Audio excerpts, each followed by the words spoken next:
ನೋಡಿ, ಕತ್ತಲಾಗ್ತಿದ್ದಂತೆ ಕಾಡಾನೆಗಳ ಗುಂಪು ಗ್ರಾಮದೊಳಗೆ ಎಂಟ್ರಿ ಕೊಡ್ತಾ ಇವೆ. ಹಾಸನದ ಬೇಲೂರು ತಾಲೂಕಿನ ಮಲಸಾವರ ಗ್ರಾಮದಲ್ಲಿ ಕಾಡಾನೆಗಳ ಹಾವಳಿ ಗ್ರಾಮಸ್ಥರ ಆತಂಕಕ್ಕೆ ಕಾರಣವಾಗಿದೆ.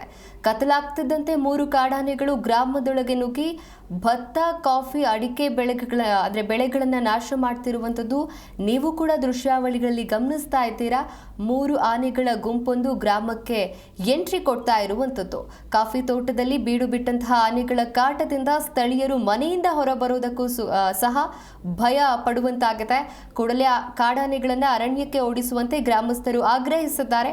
ಮಾಹಿತಿ ತಿಳಿದ ಅರಣ್ಯ ಇಲಾಖೆಯ ಎಟಿಎಫ್ ಸಿಬ್ಬಂದಿ ಸ್ಥಳಕ್ಕೆ ಭೇಟಿ ಕೊಟ್ಟು ಪರಿಶೀಲನೆ ಕೂಡ ನಡೆಸಿದ್ದಾರೆ. ಕತ್ತಲಾಗ್ತಿದೆ ಅಂತ ಹಾಗೆ ಕಾಡಾನೆಗಳ ಗುಂಪು ಗ್ರಾಮದೊಳಗೆ ಎಂಟ್ರಿ ಕೊಡ್ತಾ ಇರುವಂಥದ್ದು ನೀವು ಕೂಡ ಅದನ್ನ ದೃಶ್ಯಾವಳಿಗಳಲ್ಲಿ ಗಮನಿಸ್ತಾ ಇದ್ದೀರಾ. 3 ಕಾಡಾನೆಗಳು ಗ್ರಾಮಕ್ಕೆ ಎಂಟ್ರಿ ಕೊಡ್ತಾ ಇರೋದನ್ನ, ಇನ್ನು ಗ್ರಾಮಕ್ಕೆ ನುಗ್ಗಿ ಭತ್ತ, ಕಾಫಿ, ಅಡಿಕೆ ಬೆಳೆಗಳನ್ನ ಕೂಡ ಈ ಕಾಡಾನೆಗಳು ನಾಶ ಮಾಡ್ತಾ ಇವೆ.